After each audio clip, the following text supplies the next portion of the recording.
Tik 1/5 moksleivių kasdien valgo daržoves. Vaisius kasdien valgo tik kas 3 moksleivis. Kas 5 vaikas niekada nepusryčiauja. Ar gali būti kitaip?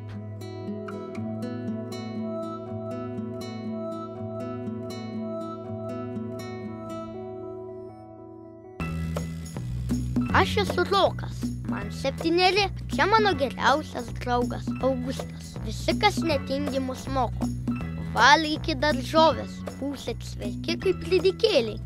O ką daryti, jeigu man skaniausia makaronai, blynai, dar ledai? Todėl reikia valgyti tai, kas man visai neskanu. Niekas man į šios klausimus dorai neatsakė.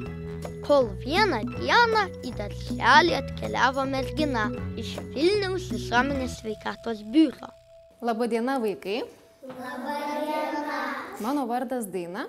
Na ir šiandien mes susirinkome čia pakalbėti apie sveiką gyvenimo būdą. Štai tada aš ir sužinojau apie piramidę. Ne apie tą, prie kurios žmonės į Egiptą važiuoja nusifotografuoti, bet apie maisto piramidę. Vaikai kopijuoja tėvų elgesį.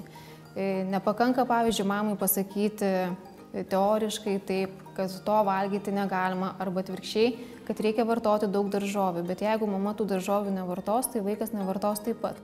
Tai štai, jeigu norite būti sveiki ir linksmi, turite valgyti kuo įvairesnį maistą. Daugiausiai maisto produktų turėtų būti iš maisto piramidės pagrindo. Čia, kaip matote, įvairiausios daržovės, vaisiai ir grūdiniai produktai. Dažniausiai 1/4 lėkštės turėtų būti daržovėms skirta. Tai, sakykim, puikiausiai Lietuvos sąlygom – bulvės, morkos, kopūstai, cukinija, kalafioras labai gerai. 1/4 lėkštės turėtų būti vaisiai. Lietuviški vaisiai, obuoliai, kriaušės, slyvos puikiausiai tinka. Kitas 1/4 turėtų būti kažkokios tai grūdinės kultūros. Dažniausiai tai yra iš javų grūdų, bet yra puikios avižų košės. Košės. Bet vien daržovėmis ir košėmis gyvas nebūsi.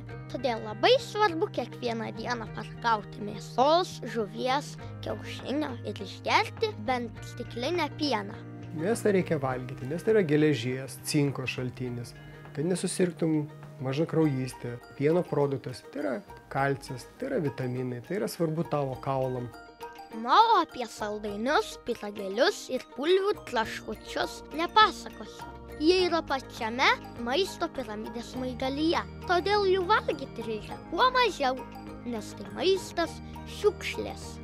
Beje, jei norite būti sveiki ir stiprus, neužtenka tik valgyti.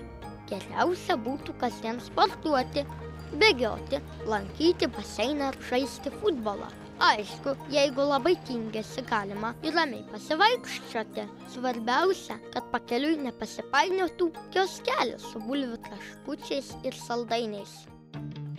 Na, o dabar žengte marš į parduotuvę. Patikrinsime, ar čia galima rasti sveiko maisto. O kad būtų dar įdomiau, vyriausia parduotuvės kulinarė mums parodys, kaip paruošti skaniai ir svarbiausia sveiką vaisių mišrainį. Oi, tai yra salotas. Puikumėlis, nes mano pilvas jau gurgiai šalta. Ar mėgstat vaisių salotas? O kodėl mėgstat?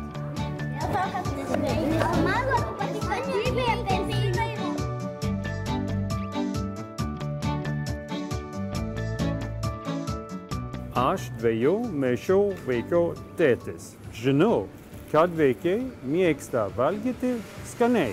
Man rūpi, kad jie valgytų sveikai. Todėl svarbiausia vaikus sudominti.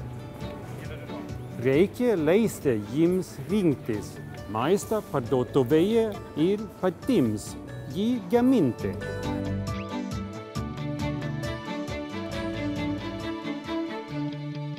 Smagu žiūrėti, kaip maistą ruošia kiti, bet dar smagiau pačiam pabandyti. Todėl mes su Augusto pakrapštėme galvas ir sugalvojame nustebinti savo mamas.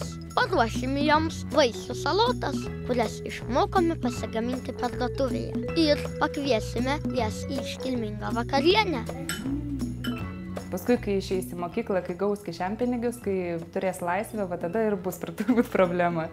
Nes matys, ką draugai perka, bet labai tikiuosi, kad pasirinks sveikesnį maistą, ne tą kokį nors ten limonadą ir čipsus, traškučius tuos ir panašiai. Dabar jau žinau, kad skanu gali būti ne tik sausainiai ir ledai, bet ir vaisiai. O svarbiausia, šitaip smaguriauti yra sveika. Rytoj, jeigu tėveliai padės, virsime košę, o pietums valgysime daržovių troškinį. Tik reikia surasti gerų receptų. Pabandykite ir jūs.